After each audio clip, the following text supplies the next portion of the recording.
What we're all after is life, right? We've decided that. We want life that God has given us, and that's your first blank there, but that we've lost. And we've looked at how we lost it. We saw in Genesis chapter 3 that when Adam and Eve chose to take control of their own lives and to try to control their own destinies, that one of the things that we lost is we lost our spiritual life, and eventually we lost our physical lives as well. And it was this connection to God that we have really been discovering is really the key to life. And so, since only God, as the Creator, can give life, He's the one that we need to be connected to in order to recover that very thing that we're all after. And as a result of that, the signature spiritual issue for all of us is God or gods. This is what we really end up seeing. Because if God is the only one who can give life, and if we try to go to something else, to some created thing, in order to find life, we've recognized that our lives, our gods, will always fail us. And so idols can never give life because they are created things. This is one of the things I want you to walk out of here with. I want you to understand that only God is the source of life as the Creator.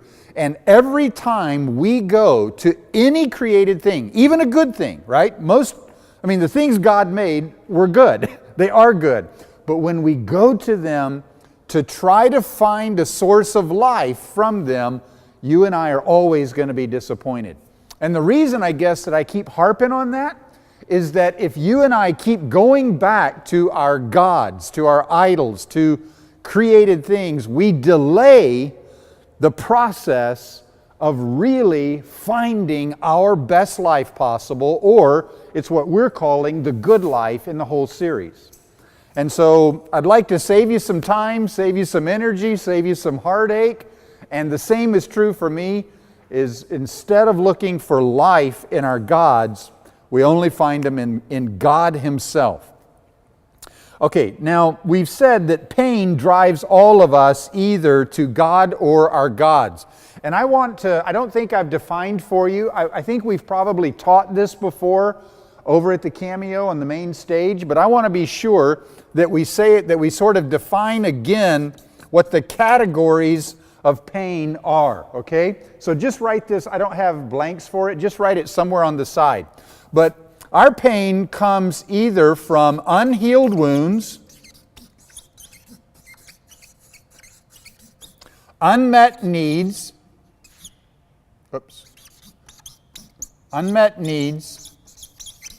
fear, or pride. And so what we saw, or what we're going to see tonight, I think, as we actually look at a story about Abraham and Lot, is we're going to see some of the pain in Lot's life.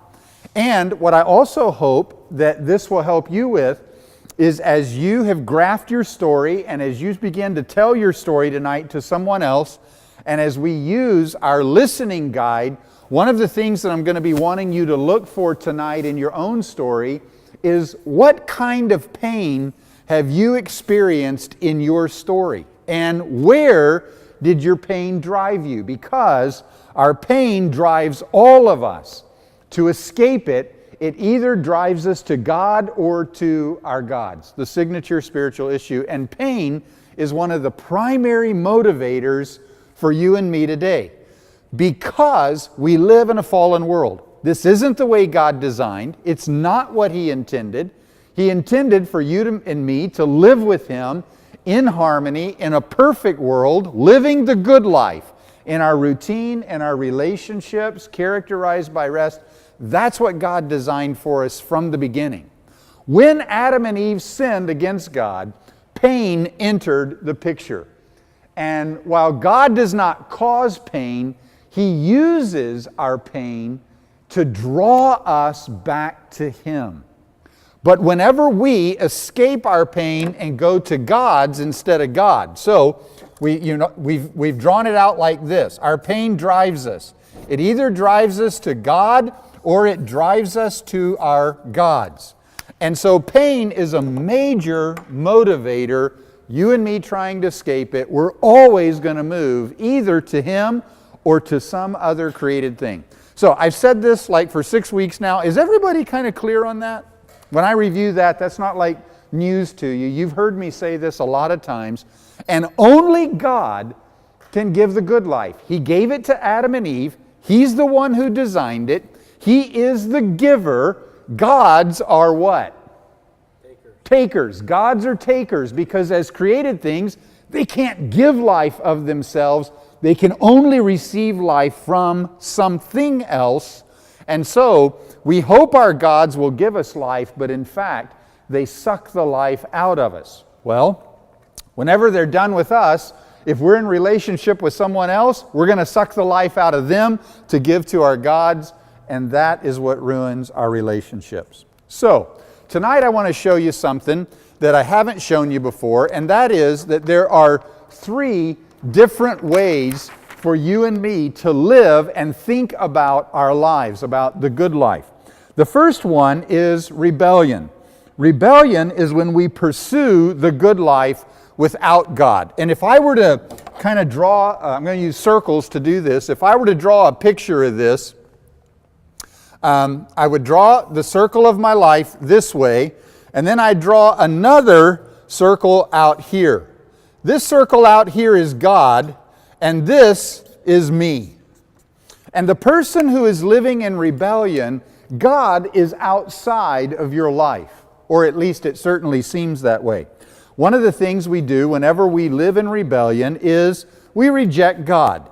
And often one of the reasons that we do this is that we've been hurt by others claiming to know Him. All right? So you think, well, maybe I'll consider God as a solution to my life. But when you get around other Christians, because we're imperfect people, also often following our own gods, maybe you ended up being hurt by someone who claimed some kind of special relationship with God. This is very common. And so oftentimes we'll reject Him for that reason. Excuse me. Another characteristic of someone who's living in rebellion is they really never have a thought about God, okay? God just doesn't cross your mind. He really isn't a part of your vocabulary. You're not going to anything that's a God kind of thing. You're just out there living life without Him. And so most of the time, when we're in rebellion, God isn't even a thought that crosses our mind. Also, there's really no place for God in your life whenever you're in rebellion against Him. You don't want Him there. There is no special time. There's no such thing as a God time. There's no such thing as I think I'll go to the worship service on Sunday and, see what's going on, or see if I can draw closer to Him, or maybe I'll pray, and let God know what's going on in my life, or even honor Him with a simple prayer before mealtime or something like that. There's simply no place for God. Also, when we're living in rebellion, we often assume that there's no need for God. Hey, we can figure it out on our own. We're kind of our own gods in a sense.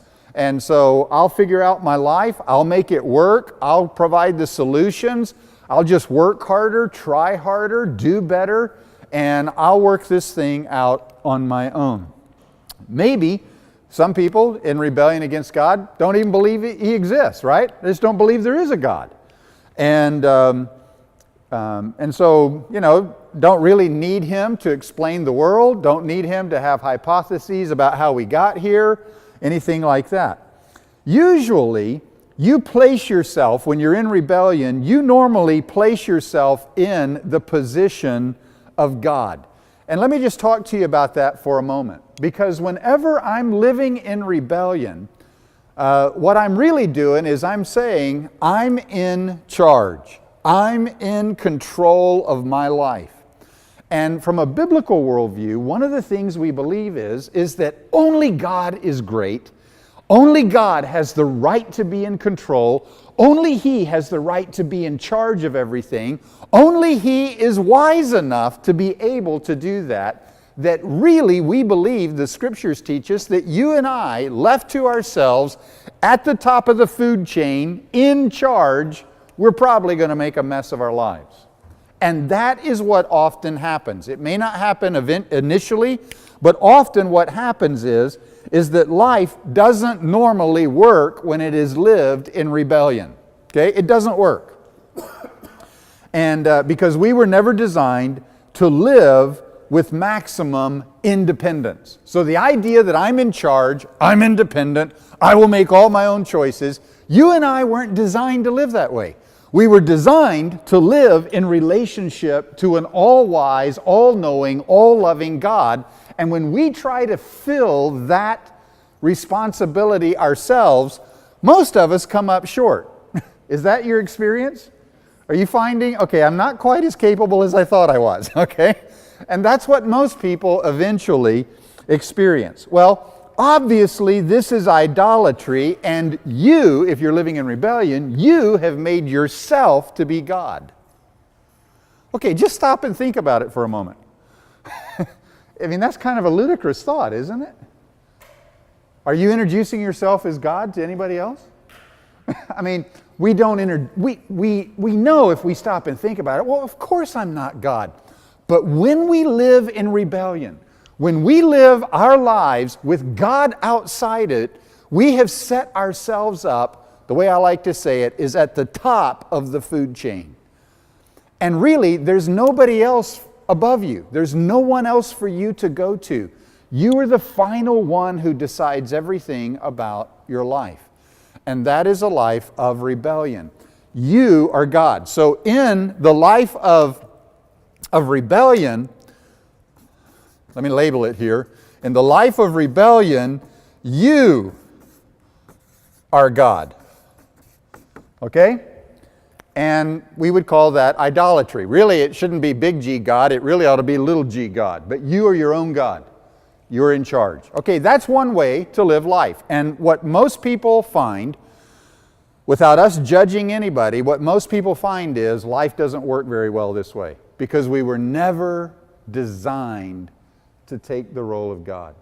Okay, but a second option, and it usually happens like this, is we hear this and eventually our life gets so bad we say, of course I wasn't designed to be God. I get that. So we draw another circle. And this is the second way we often decide to live. The second circle looks like this. Now, God is in my life, and I'm in my life as well. And this one, whenever we find God, we call this religion. Okay? So if the first circle is rebellion, this one is religion. Let me describe this one to you. So one day we realize, of course, I need God. Okay? That's your first fill in the blank there. So the story goes something like this. We go to church or practice some form of spirituality in a search for God. We finally say, okay, this isn't working. There must surely, I hope there's a God. And so we go looking for Him. And maybe that's how some of you ended up at City Church. And that's good. That's a good thing, actually. Because actually, when your life doesn't work, that's a life of pain, right? And so your pain has driven you on this search. So you go to church, you practice some form of spirituality, and we often get excited about the possibility of our lives improving. You think, man, my life was so bad when I was living in Circle 1 here. Things weren't going right. You know, and you can just list all the stuff that was wrong. And you have a religious experience with God. You go to church and you begin to get excited about the possibility that your life might go right. Some of you might be in Circle 2 right now. I mean, you know, and it's a good feeling. I mean, if you've had it before, it's like, wow, this is great. And maybe you even decide you're so excited, you know, I'm going to give a little bit to the church. And so you actually start making a contribution ever so often. You get a little bit of money, and maybe you make a contribution to the church. Maybe you volunteer at something, right? And so you sort of begin to get a little bit involved, and you say, yeah, you know, I think I'll try a little bit more of this. And so you not only come on the weekends, but you take a good life course, or we're doing some social event to serve downtown, or Friday night, what do y'all call it down here, Friday night? What's that called? What do y'all do down? Huh? First Friday. You do First Friday down here and you become a part of that, and you just do some other cool things. Maybe you tell a friend about what's going on with you and you bring them to church as well. And then what we'll often do is we decide, I think I better clean up my life a little bit. And you hear Doug preach on something and you feel convicted, and so you decide to make a change in your life. I'm not going to drink as much, or whatever. And so you clean up your life a little bit. Then and so you feel like, hey, this is a whole lot better. I mean, like, my life's a whole lot better off than it was before. After all, before I was in rebellion, but now I got religion. Okay, here's the problem with religion. Even this is idolatry. I'm going to show you why. Even though it's less obvious, the idol is the good life itself. Because for many of us, the reason we got involved in religion is my life wasn't going well in rebellion, and so maybe if I get God in my life instead of outside of my life, then my life will go better and I'll actually get the good life. So in religion, the idol is the good life itself. If I just do these things, if God becomes part of my life, then maybe my life will improve. Now, if we don't stop and think about it and analyze it, this seems a whole lot better than that. But if both of these are forms of idolatry, what's the difference in them? Which one is pleasing to God? At least you acknowledge Him. At least you're acknowledging Him. Yeah, that's true. You are. Say, okay, He exists. But if they both are idolatry, really neither one of them is pleasing to Him, isn't it? And this is kind of weird for you and me. Stop and just think about it for a moment. Isn't this weird? That we would say, it's like, hold it, Witte, that's what we're doing here tonight, right? This is a religious event. How could this not be pleasing to God? So, you have religious people in your family and you think, well, surely that's what I'm supposed to become. And people who are religious think that you ought to be like them. But if their goal in the religion is to get God in my life so my life will improve, what they really want is the good life.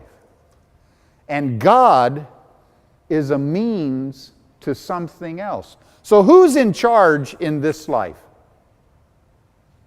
We are, right? Who's in charge in this one? We still are. It's still big me, little g, right? He's not the center. He's still not in control of our lives. We are using God to try to get a better life than the one we had before. And, okay, probably you won't die quite as early if you're religious, You may not die quite as early. You may not harm your body quite as fast and, things like that. But this is still idolatry. And this is one of the main things that we need to realize. The goal of life is not the good life. The goal of life is not being without pain. So what is the goal of life? Well, it's the third option. And I want to suggest to us that while in some ways religion is better than rebellion, it's not altogether. A lot of bad things have been done in the world in the name of religion. We know that from history. We know that. So this is not the key. The key is this third way of living in which God has me in Him. And we call this relationship. Okay?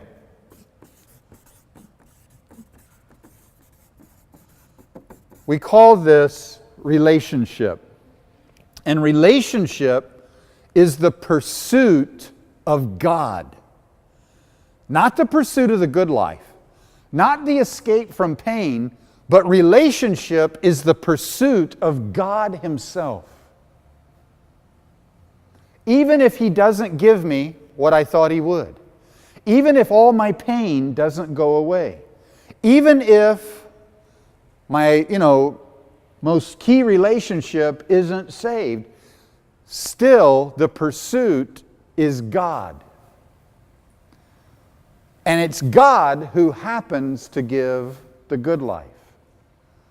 So that the goal of life is really, if you remember what we said when we did the series, months ago, the good life is really the God life.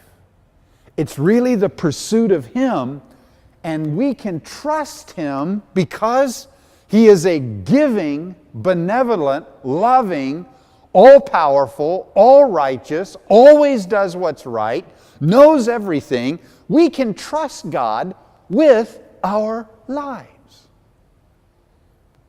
So that my goal isn't necessarily to get the good life, it's to get Him who gives the good life.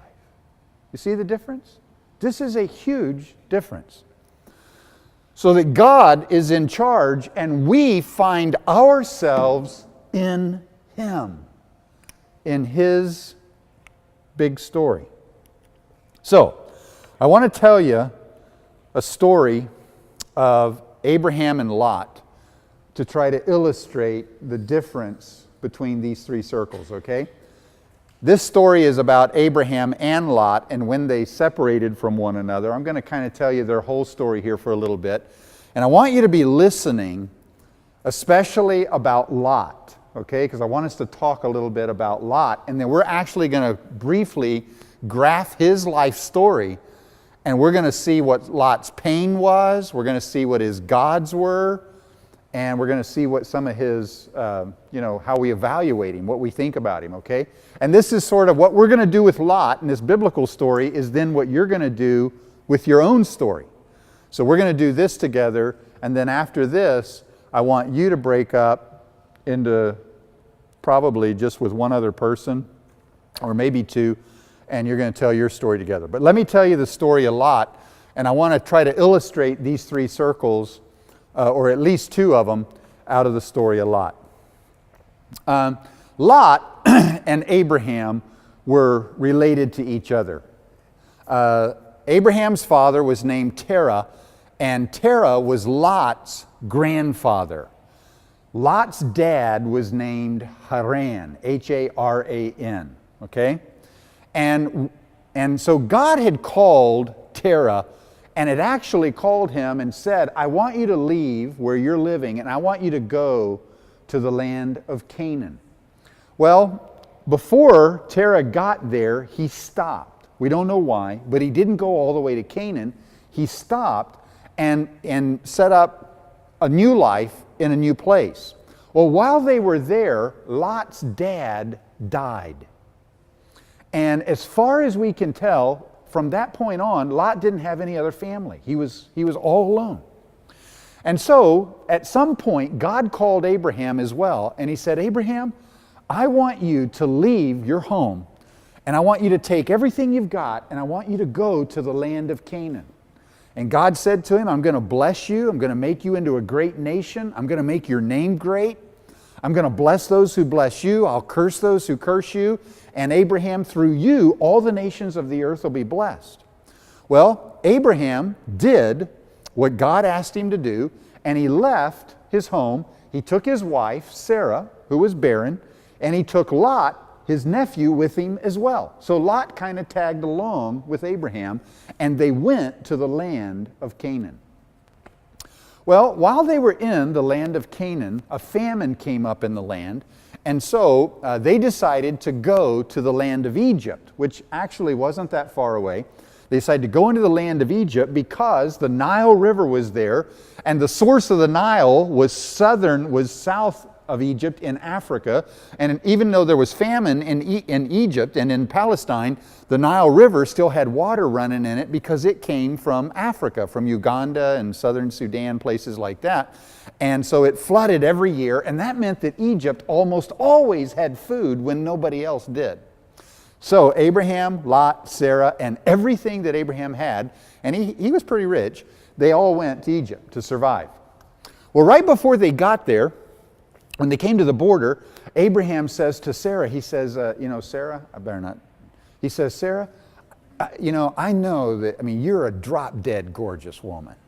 And when we go in here and these men see you, they're going to report to the king how beautiful you are, and then he's going to have me killed so he can take you to be his wife.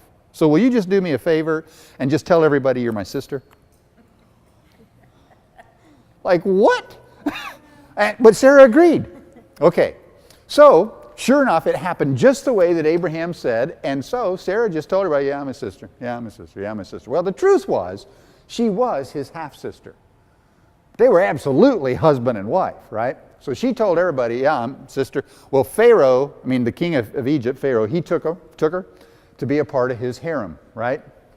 Well, before he slept with her, God warned him, dude, don't take her, And so what happened is Abraham, according to the traditions and customs of that day, he paid a big price to marry Sarah. He paid it to Abraham. It's called a dowry, because you didn't just take, he's the sister, so he's got to pay for her to take her. Well, not only did he pay Abraham with camels and donkeys and male servants and female servants, he also gave some dowry to Lot as well, just for kind of hanging along, tagging along. So when Pharaoh found out that she was really his wife, he called Abraham in. He said, man, what have you done? Why did you deceive me like that? Take your wife and your nephew and get out of here and go back to the land of Canaan where you came from. Normally, he would have said, and leave the dowry here. You're not taking any of that with you. But he didn't do that.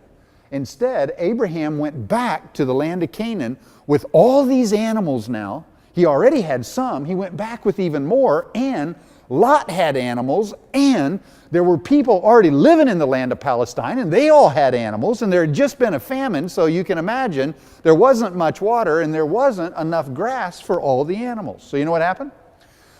The servants of Lot and the servants of Abraham began fighting with each other over grass and water, trying to feed and water these animals they had. Well, Abraham saw this, and so he came to Lot and he said, Lot, you and we're family. This ain't right. Look, you choose where you want to live, and we'll separate from each other so we don't kill one another. And so Lot kind of looked up, and he looked every direction. He looked to the north, south, east, and west. And when he looked east, he saw the Jordan Valley.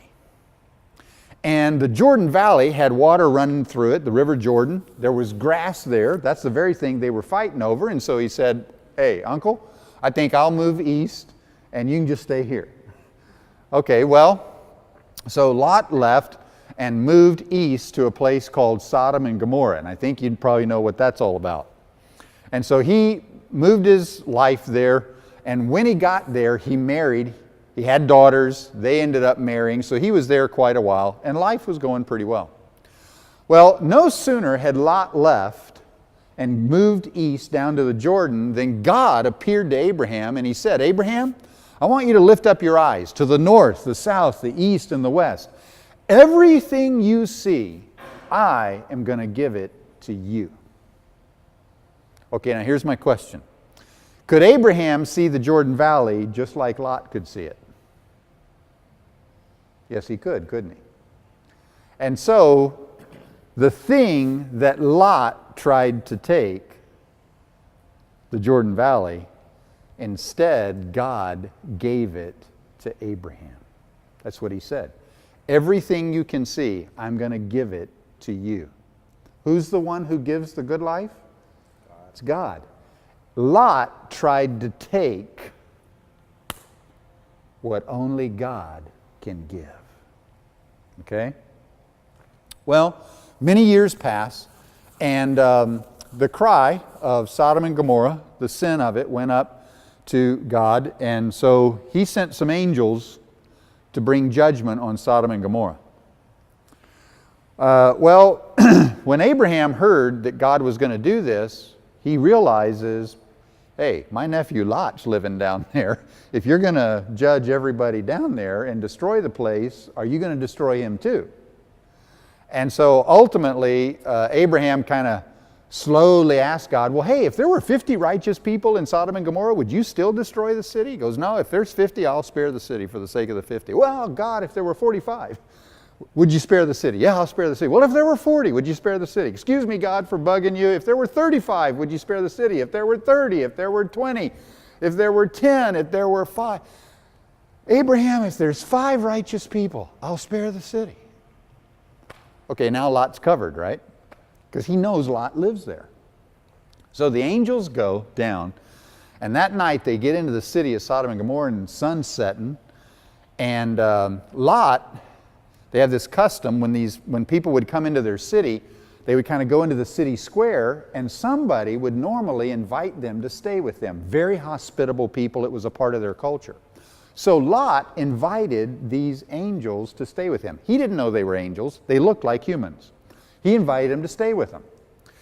And so when the men of the city heard that some men had come in, visitors, they went to Lot's house and demanded that he let them come, send them out so that the men could have sex with them and essentially rape them. Well, Lot said, dude, God, come on, you know our culture. These people are my guests. Don't do something like that. And Lot even did a thing that I just can't believe. He said, look, I have 2 daughters that are virgins, never slept with a man, just take them. I just can't believe he did that. Okay, it's horrible.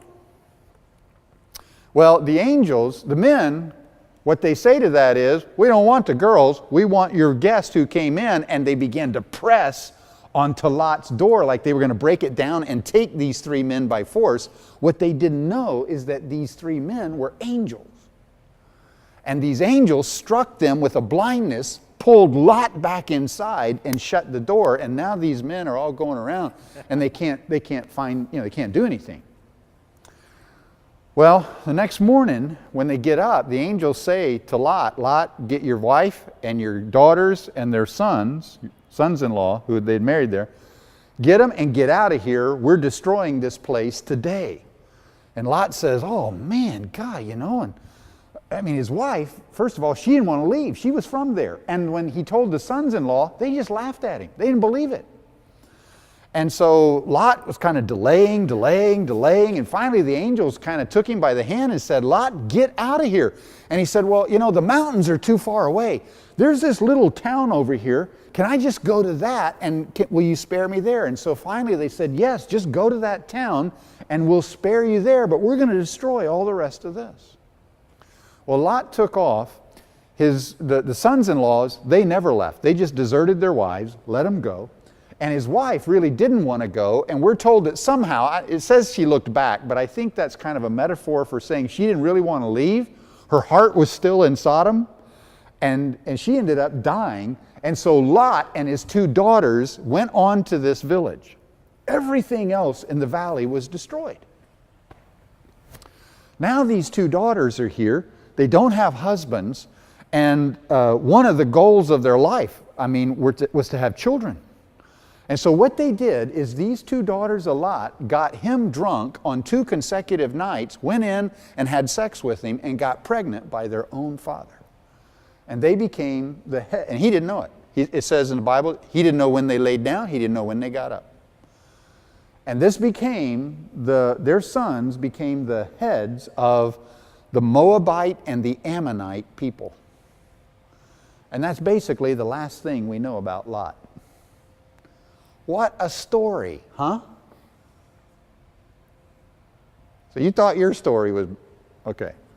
Now I want to graph his story for you, okay? And I want us to talk about Lot. That's one of the reasons I love the Bible. This is like, they're not sugarcoating anything.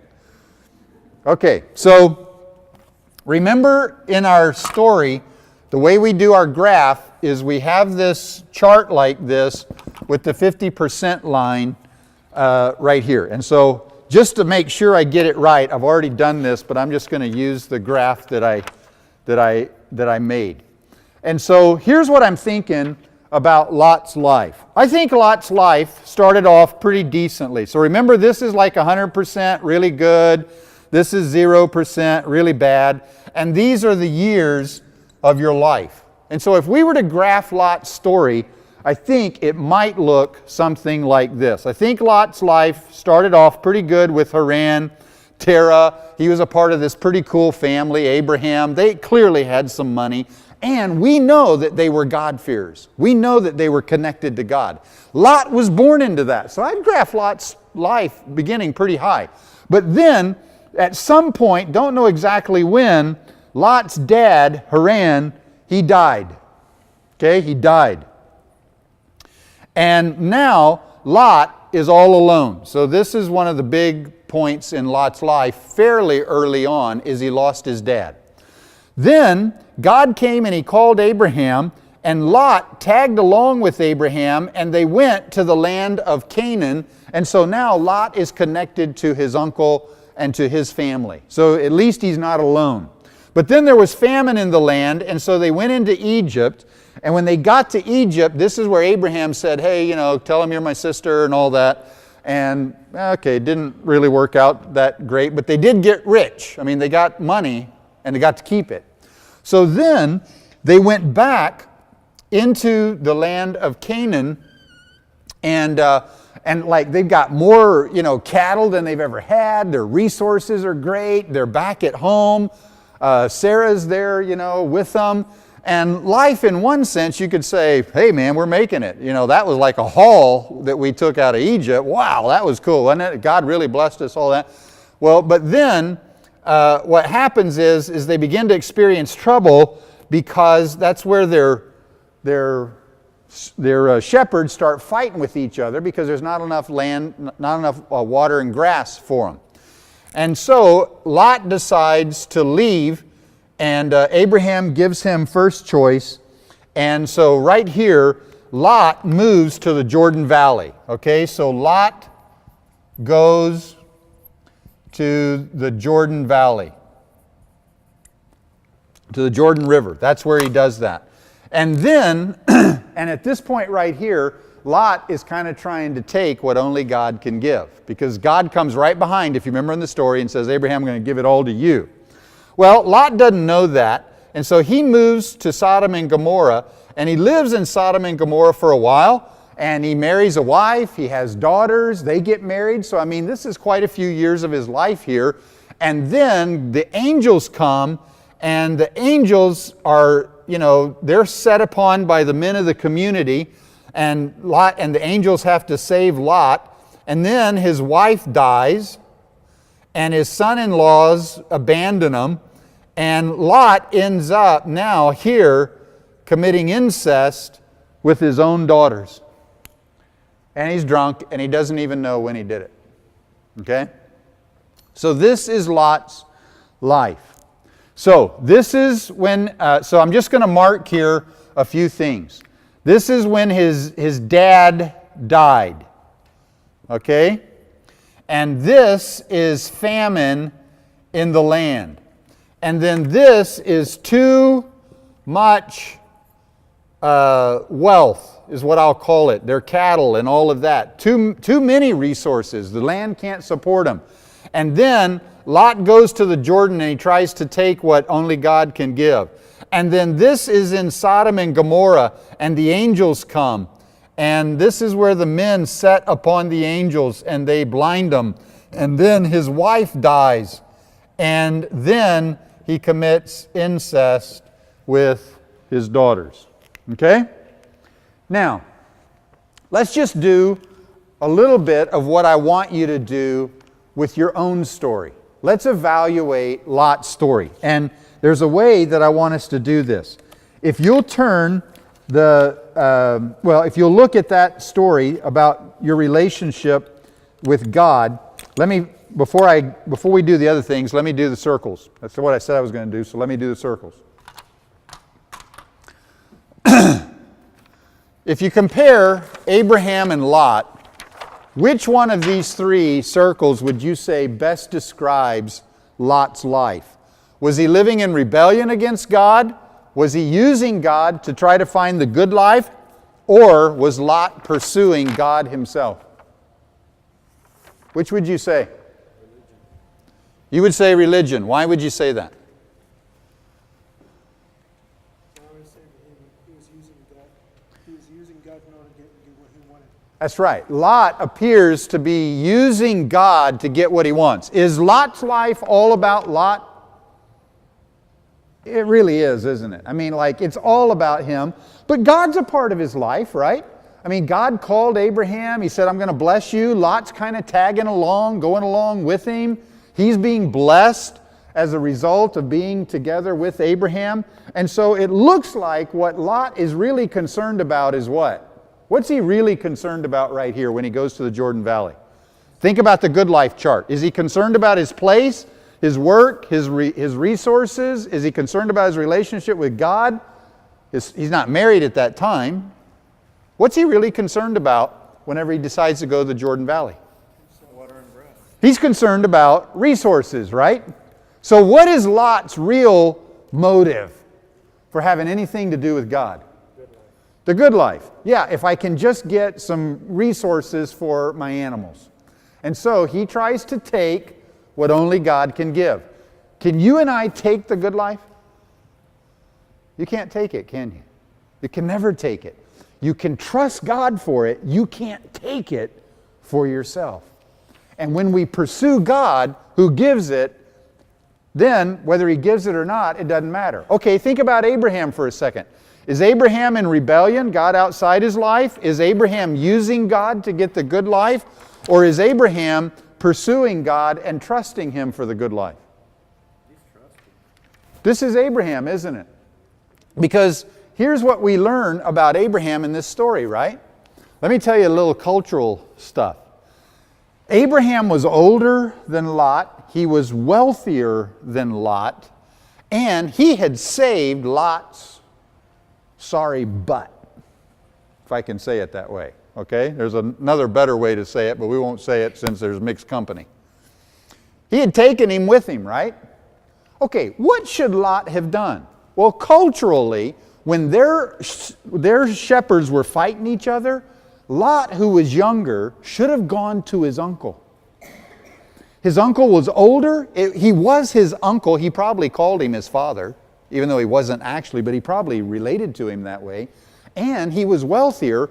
Lot should have come to Abraham and said, Uncle, our shepherds are fighting. This isn't right. You've done so much for me. You choose and I'll go someplace else. But is that what happened in the story? No. Abraham did what Lot should have done.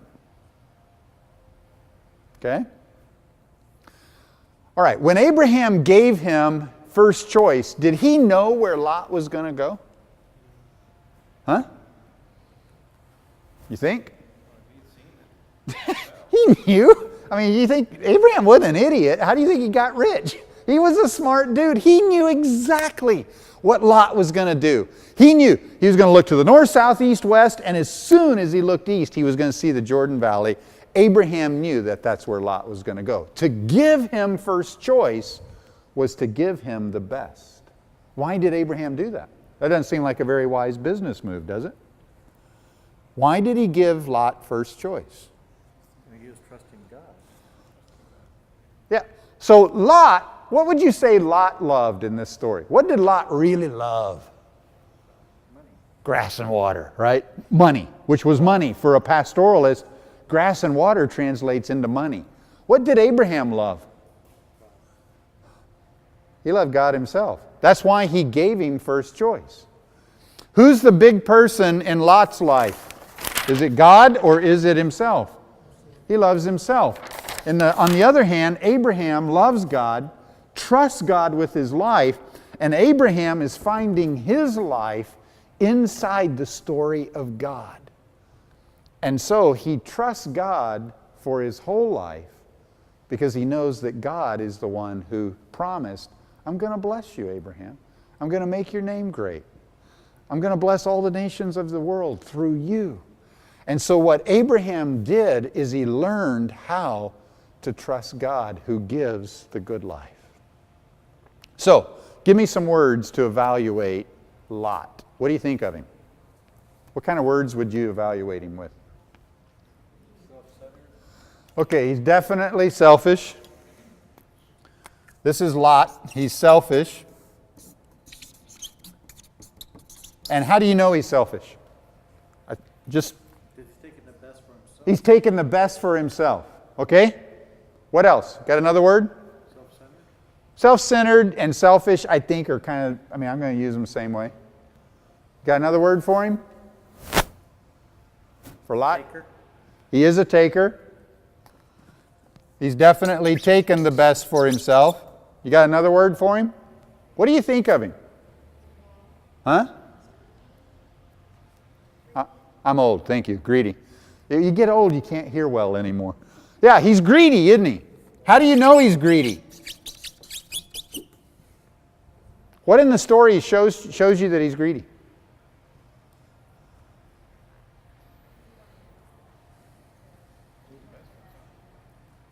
He did what? Yeah, he took the best. He took the best for himself, didn't he? Mm-hmm. How many of you would like to be like Lot? Go ahead and raise your hand right now. Nobody, right? Okay, now you don't raise your hand. How many of you right now are saying, I'm a little more like him than I wish I were? You ever take the best for yourself? You ever get afraid that if you don't make the right choices, maybe it won't work out? Ever have a little bit of trouble trusting God? Ever have any trouble being patient? Or does everything have to happen right now? Okay, Lot kind of had that problem, didn't he? You ever wait for others to take the initiative when maybe you should have taken the initiative? We're a lot like Lot, aren't we? We got a lot of characteristics similar to him. And here's what that means. In terms of our circles, it means more of us are living here than we would hope. When we stop and look at this, okay, we're religious, we don't believe this is right. There's not a one of us in here who thinks this is the way to live life. This is what life is all about. And yet, we often find ourselves living like Lot. Well, why would Lot live that way? Let's identify Lot's pain, okay? Now, this is what you're going to do in your story as well. Whenever you tell your story, we're going to identify Lot's pain. What was his pain? As you think about the story that I told you, what would you say was the first pain in his life? His dad died. Okay, very good. So his dad died, and we don't know exactly when, but what did, in the story as I told it, and I think I told it accurately, how did that leave Lot? It left him with no one. It left him alone. Would you say that was an unhealed wound, an unmet need, fear, or pride? An unhealed wound? Okay, all right. So his dad dying left him wounded, right? Okay. Do you see any other pain in the story? Huh? Okay, but give me a specific in Lot's case. That's fine. But do you see another specific pain in Lot's life besides? Fear. No, I don't mean this. I mean specifically from the story. Not this right now.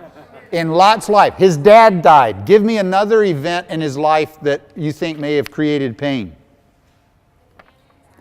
Yeah, the famine, exactly. The famine, and the famine was then, what was the problem here whenever he chose the Jordan Valley? It was kind of the same thing, right? There weren't enough resources, right? So this was a problem with resources. There weren't enough resources.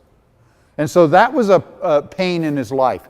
Can you see another pain in his life? This one's going to be harder. I don't know if anybody will get this one or not. But men, maybe you could get it. Think about Lot and his relationship with Abraham. Pride. He wanted to be the big boy. Yeah, Abraham was always in charge, right? And so Lot was always having to submit to Abraham.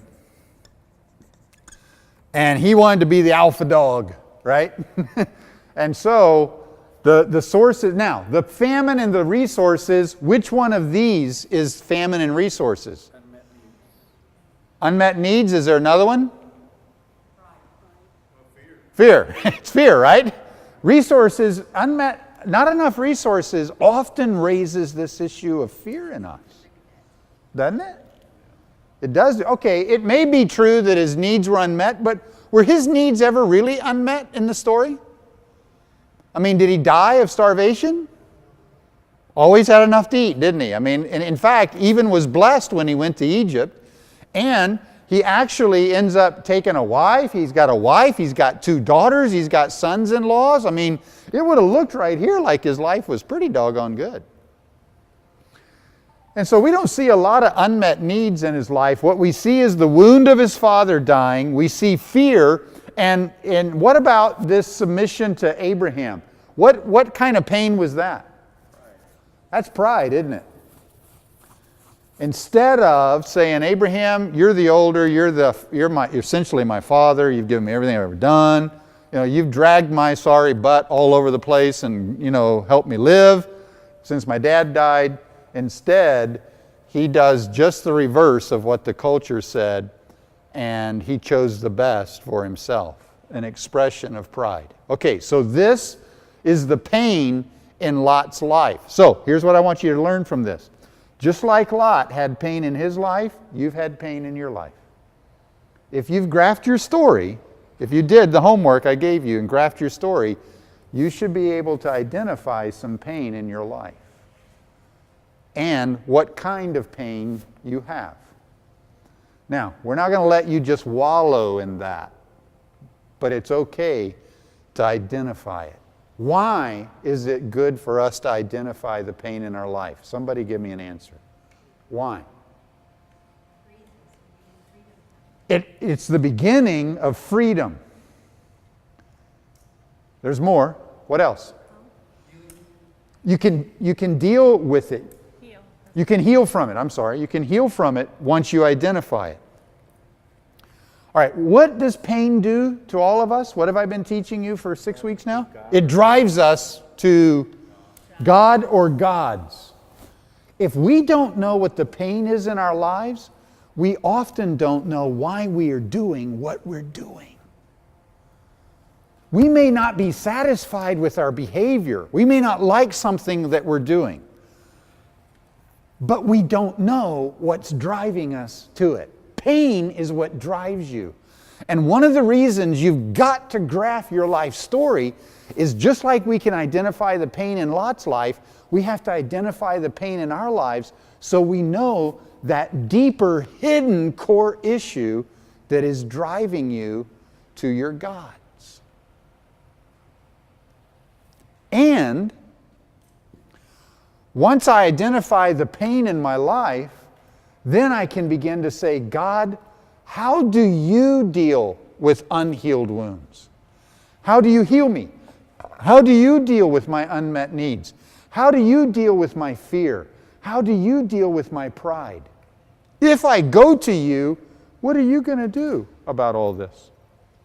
And I think it's legitimate to say that since God made us, He's the only one who can actually solve our deepest issues. He's the only one who can do it.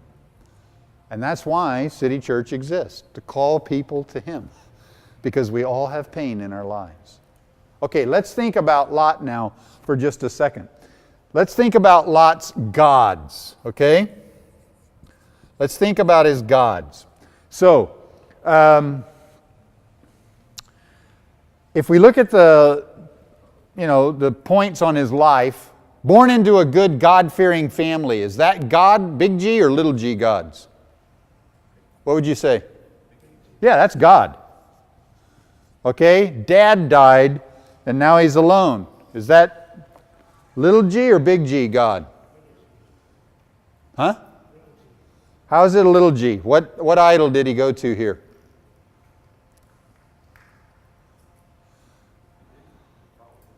Okay, we don't know yet. Like that was a test. I was testing you. Because when it goes low, it's natural for us to say, oh, that must be little g God. You can't say that. Just because it was painful doesn't mean it wasn't God, right? Because God uses our pain. He doesn't cause it. Get this. He doesn't cause it, but He uses it. Pain is not your enemy. You think it is, it's not. Pain can be the source, the thing that draws you to Him. So his dad died, but we can't say necessarily that he went to his gods. We're not saying God caused it, but at this point, Lot hadn't done anything wrong. Okay, then God calls Abraham right here and says, I'm going to make you into a great nation, go to the land of Canaan, and Lot goes with him. Is this God or gods? Yeah, I mean, it's like, okay, he's included. Could there be a little g God here? He could be holding his uncle. He could, An idol. yeah, he could sort of be hanging on to Abraham, like onto his shirt tail, right? Saying, man, okay, if I just stick close to Uncle Abraham, probably my life will go well. So this could be God. It could also be God's. We don't know for sure his relationship to Abraham. That's very good insight. Okay, then famine comes and they go to Egypt. God or gods? They go to Egypt because of the famine. Yeah, they went to Egypt because of the famine. Their resources were under stress. And remember, he goes, says, hey, Sarah, just tell him you're my sister, you know. God or gods? Oh. Okay, let me help you. Gods. And so remember the good life chart now. Routine. What's under routine? Place, work, resources. Why did they go to Egypt? Resources. And Egypt is another place. So if I can just get to this better place, then my life will be good. God had promised Abraham, I'm going to bless you, Abraham. I'm going to bless those who bless you. I'm going to make your name great. I'm going to make you into a great nation. If they die in the famine, can God keep any of His promises? Huh? Of course. No, He can't. He's dead. He doesn't have a son yet. How can he become a great nation? His wife's barren. You're remembering the details of the story, right? His wife's barren, and they're in a famine here. If God lets them die, can God fulfill the promises He just made to them? He can't do it. So, I think going to Egypt is a little bit idolatry here. Hey, let's get down there where there's plenty of food and water. We'll survive it. It's smart, but he also has to ask his wife to, say you're my sister and stuff like that. Okay, then they come back and they just got all this wealth. And so that wealth, is that God or gods? I'd say it's a little bit of both. Again, who do you think blessed them? He had just promised that he was going to do that, right?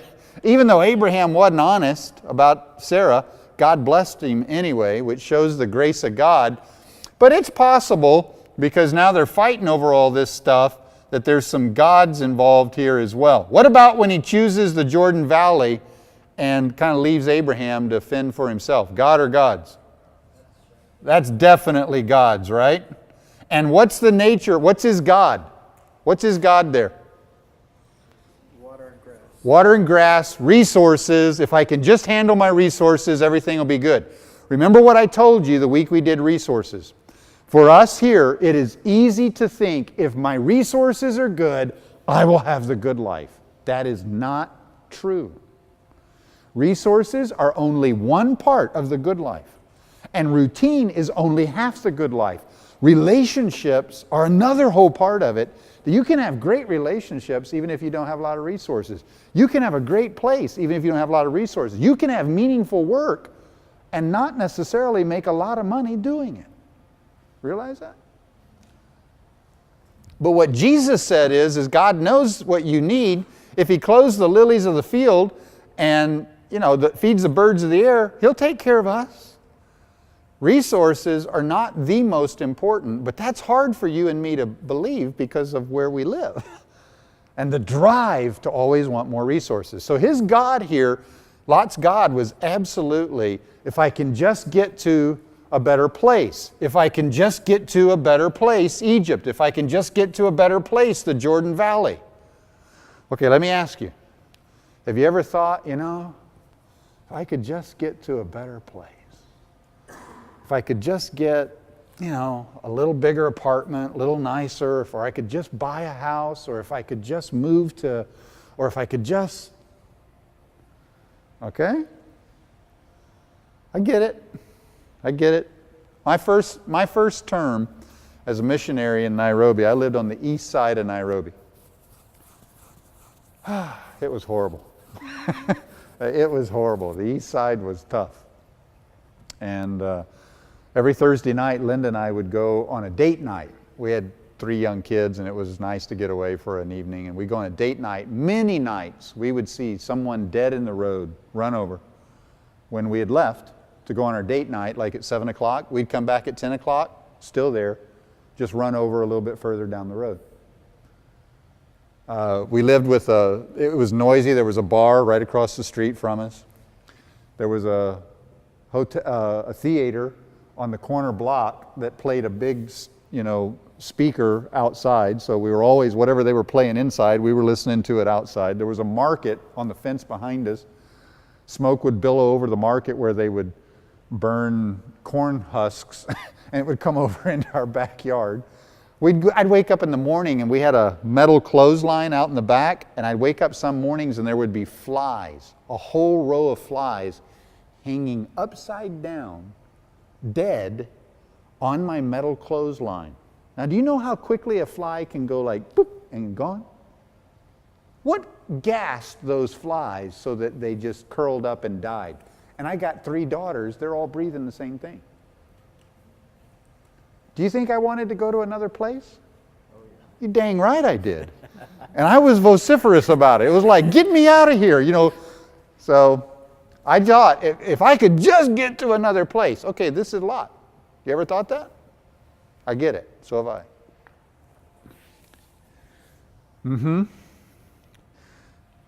And so, what's the key to the good life? Trusting God and relaxing our grip. Man, I had a hard time relaxing my grip with dead flies on the line in the back. It was hard. So when you're living in a place where you don't really want to be, it's hard to relax your grip, isn't it? It's tough. This is what God's asking us to do. If it were easy, I don't know if it'd be faith. Okay, then he gets to Sodom and Gomorrah, and the angels show up. Is God or gods? What is this whole thing right here?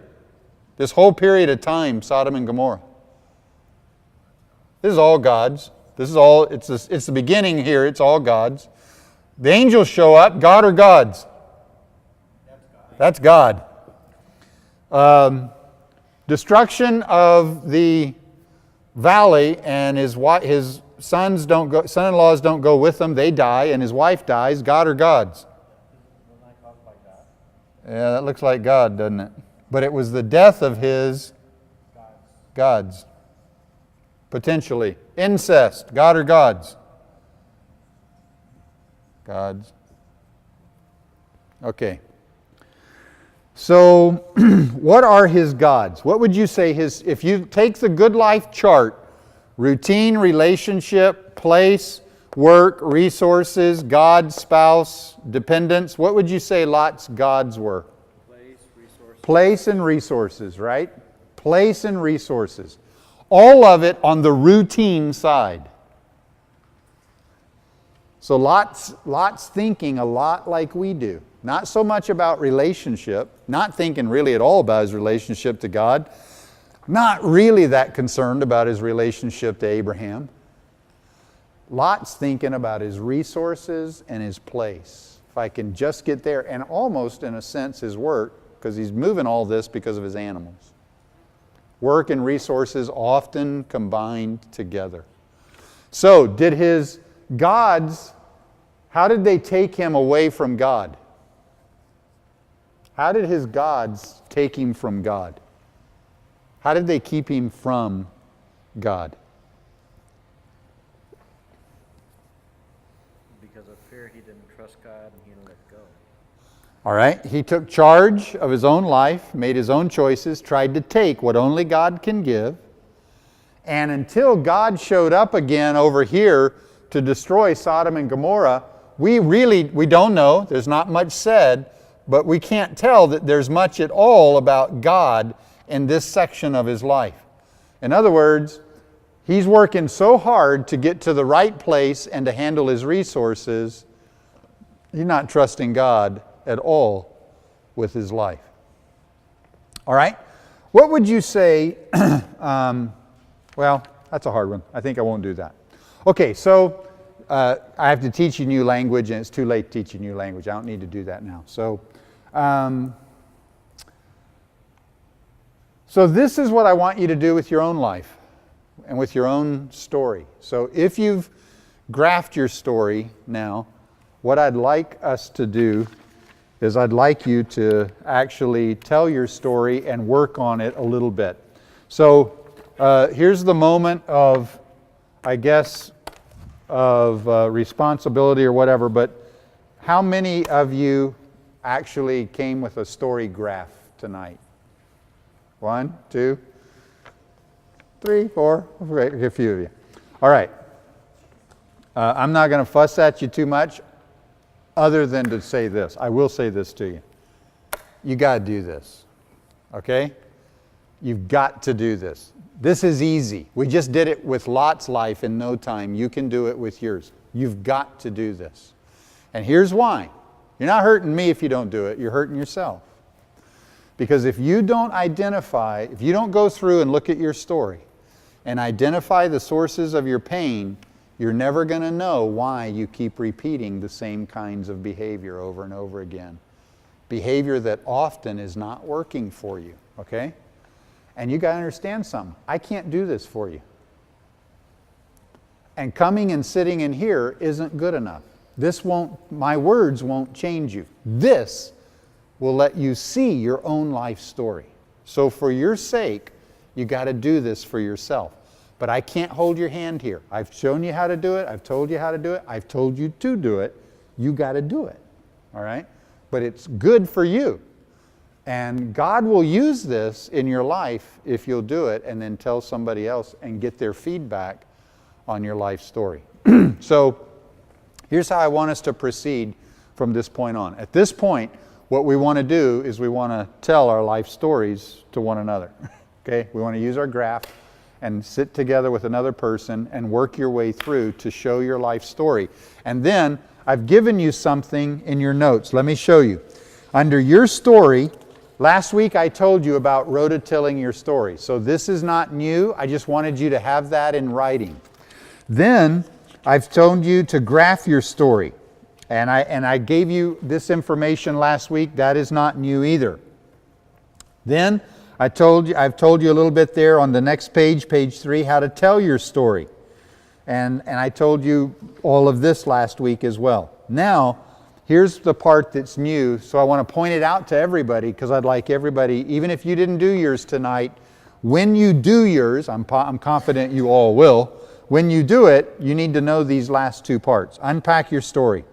So let me just walk through those very briefly. And those of you who told your story tonight, as you listen to your partner's story, you're going to use this unpacking your story and your story listening guide to help them look at their life story, okay? Everybody get that? You're going to use this. So in unpacking your own story, what have been the sources of pain in your life? Just like we just now did with Lot, I want you to do that in your own life, and I want you to name the sources of pain. If you say, I have unhealed wounds, where did you get wounded in your story? What happened to you? Okay? If you say, I have unmet needs, what need was not met? If you say, I have fear, what are you afraid of? If you say, I have pride, what is the pride in your life story? Identify it, okay? Name it. How did you try to escape the pain? Okay, here's what you should see. In your life story, you should see the patterns just like we see the pattern in Lot. The pattern in Lot is place, and resources. Lot thought if I could get to another place, and if I could just get enough resources, then my life would be good.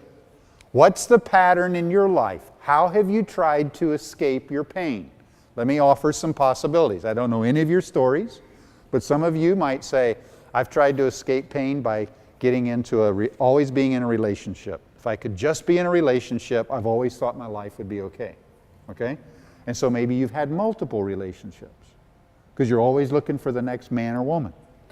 Or some of you might say, well, I got into it through an addiction. If I could just get a little relief, at least I would feel good for a while. And now I'm into this addiction and I can't get out of that. Or some of you might say, if I just work hard enough. And so maybe your way of escaping is just burying yourself in your work. And I'm going to do this and I'm going to succeed and I'm going to be the whatever. Okay? Those are just 3 common examples right there. I don't know if they're yours, but you can find it when you tell your story. So, how did you try to escape your pain?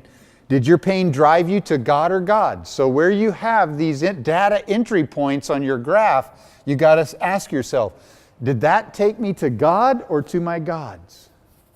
And just remember, because it's low doesn't mean it always went to God's. God works below the line too. It's often one of the times when He really does find us and work in our lives. All right? What was your worst way patterns? What worst way patterns developed in your life? These patterns that happen over and over and over again, in which other people are hurt, and maybe you hurt yourself as well. How did these worst ways hurt others? To whom do you need to make amends? So let's just ask that question here. Who did Lot hurt in his life? When was Lot hurt? First of all, when was Lot hurt? He was hurt when his dad died. I think he was probably hurt when his wife died, I hope. You think he's hurting here? Yes. Yeah, how do we know that? I mean, he's drunk, right? He's just drunk. He's just trying to escape it. I mean, he got nothing at the end here, y'all. He has nothing. I feel sorry for him. I'm not mad at him. I just feel sorry for him. It wasn't even his idea. It was his daughter's idea. Are his daughters hurting? You bet they're hurting. Their husbands just got killed. They got nothing. All right, so by identifying the pain, what we're able to do is we're able to see how Lot was hurt and how he hurt others. I think he hurt Abraham right here whenever he chose the best. I don't think Abraham had a big problem with it, but I think there's some pain there because Lot didn't do what he should have done. But Abraham wasn't trusting Lot for his life anyway. He was trusting God for his life. So, how do your worst ways hurt others? To whom do you need to make amends? So here's the thing. If you have worst way patterns and if you have hurt other people, you need to make amends for the way that you've hurt others. If others have hurt you, what do you have to do? You got to decide to forgive. Well, why would I want to do that? Well, because God has forgiven us, right? And so, if we don't forgive, we carry bitterness and anger with us, and that ruins our lives. It eats us away from the inside. And for what do you need to receive God's grace and be forgiven? Maybe you've done some things that you need to be forgiven of. And you need to receive God's grace as well in your life story. See how significant this is? This is why you got to do your story. Okay, the story listening guide takes most of that, and it's almost a repeat, but maybe a little different. What was or is the source of pain in the person who's telling their story? As you're listening to their story, what is the pain in their lives? You need to help them identify that. That's why we're telling our story to each other, is so that somebody else, as they hear your story, they can objectively help you understand your own. Okay? What gods did they go to try to escape the pain? So while your friend tonight is telling you their story, what gods did they go to try to escape the pain? How did going to these gods hurt others in their story? How did going to these gods keep them from God? And how can God heal them of their pain? All right? So these are basic. And then what's the next right thing for them to do? Let's do the next right thing in Lot's life. Where did Lot need to do the next right thing?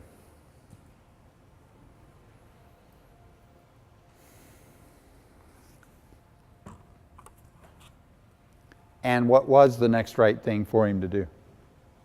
I'll give you a hint. He needed to do it right here. All right? Right there is where he said, I'll take the Jordan Valley, you fend for yourself, uncle. What was the next right thing that Lot needed to do? Because he doesn't have enough resources for his animals. So what should he have done? What would have been the right thing to do there? To give his uncle first choice and to give up some of his resources. Give his uncle first choice. And would that have been a safe thing for him to do, to give Abraham first choice? Why? Why would that have been a safe thing? God's going to take care of him. And who's been taking care of him? His uncle. He didn't trust his uncle, who has taken care of him his whole life. So he could have honored Abraham, and that would have been both, God, I trust you, and I trust my Uncle Abraham. He's been pretty good to me. Okay? And so the next right thing for him would have been, instead of being greedy and selfish and just taking for himself, he could have stopped and said, you know what? That's a pattern of my life. I just keep taking for me. I'm not going to do that this time. I'm going to trust my Uncle Abraham, and I have basis for trusting him. I'm not trusting him blindly. There's a basis to trusting because he's been good to me my whole life. Now, y'all, if somebody hadn't been good to you your whole life, don't say, well, I think maybe I ought to trust them. No, you shouldn't. They hadn't been good to you your whole life, but Abraham had been. And so the next right thing for him to have done here would have said, I think I'm going to relax my grip a little bit. I don't know where all this is going. See, he says, oh, the Jordan Valley, I can go make it on my own. And he could see his life. By trusting right here and giving Abraham first choice, his life would not have been as clearly laid out for him, which we guys like. We all like that. Hey, where's my life going in 10 years? He would have had to walk by faith, but it would have been the better place to be, the next right thing to do. So, in your story, you got to ask yourself the same question, what's the next right thing for me to do? All right. Any questions about graphing your story, how to tell your story, and what to do with it? Anything I haven't made clear for you? Yes, Marcy.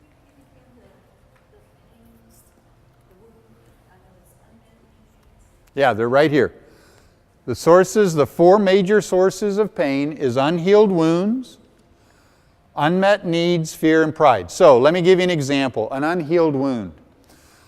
Some of these could be pretty severe, okay? But let's just say that at some point somebody that you trusted in your life took advantage of you badly. That could potentially be an unhealed wound if you've never dealt with that. Or let's say that, guys, let's say that your dad, you never could live up to your dad's expectations. Or girls, this could be you too. And your dad just always, without even thinking, said, man, you're worthless. You're stupid. And he just said that your whole life. Okay, maybe he's not even thinking anything of it, but it wounded you. It made you come to believe, man, I'm not good enough for my dad. And we all want our father's approval. So those would be examples of something like that. Unmet needs. Let's say that your parents were there, they weren't bad people, they just never had much time for you. You know, they just were always at work, or they were pursuing their careers, or they just never said, hey, I love you. They never, spent time with you, never really did stuff together, or, just your dad never wrestled with you on the ground, and stuff like that. Or let's say that maybe your parents literally didn't provide for you some basic necessities of life that you needed. And so you've spent your whole life trying to make sure you got plenty of resources because you didn't when you were a child, something like that. Fear. This happened to me. I'll give you an example out of my own life story. When I was a kid, we were on a vacation of sorts. We stopped in a park to have a picnic, and our picnic got overrun by two drunk guys. And scared the bedoodle out of me. I'm telling you, I was like, I couldn't move. I was so scared. I couldn't even move. And one guy, thank goodness, he was so drunk, he was trying to get in the back seat of the car. My sister had to reach over and press the lock. I was frozen. I was paralyzed. I couldn't even do it. I was scared. Okay, that kind of worked for me because all through high school, man, I never went to a party. I never went to a party. I didn't want to be anywhere around alcohol. I was scared to death of it. Okay, well, that worked. And then pride, I had plenty of that. I had no shortage of pride. And so in his case, Lot, trying to think of where the pride is in his case. Pride is just whenever we sort of figure, hey, I'm right, I can always get it figured out, I can always do this. And we sort of take matters into our own hands. Okay? That's an example of pride. And so these four things end up being the sources of our pain. You should be able to identify the times and sources of your pain in your story, and then which one of these they are. That's the connection you want to make in them, okay? And then it's your pain either drove you, because none of us like pain, so it either drove us to God or it drove us to our gods. That's the connection there. Okay. All right, so here's what I think I'm going to do.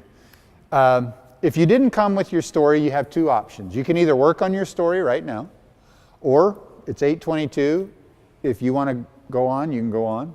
So I'll kind of dismiss class that way.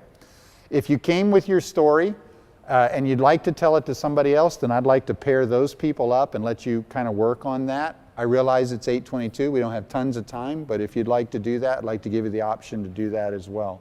So you're adults. It's in second grade. So at this point, I've taken you as far as I can take you in this process. And I don't care what you do. So if you want to leave, you can leave. If you want to stay, you can stay. If I can help you in some way, I'll be happy to do that. But I'm kind of letting you disperse as you want to. But if you came prepared to tell your story, then you need to pair up with somebody else and work at telling your story with the other person, okay? So class is dismissed. You do what you need to do. No hard feelings. I mean, just whatever. But feel free. But let's move on to the next step of telling our story.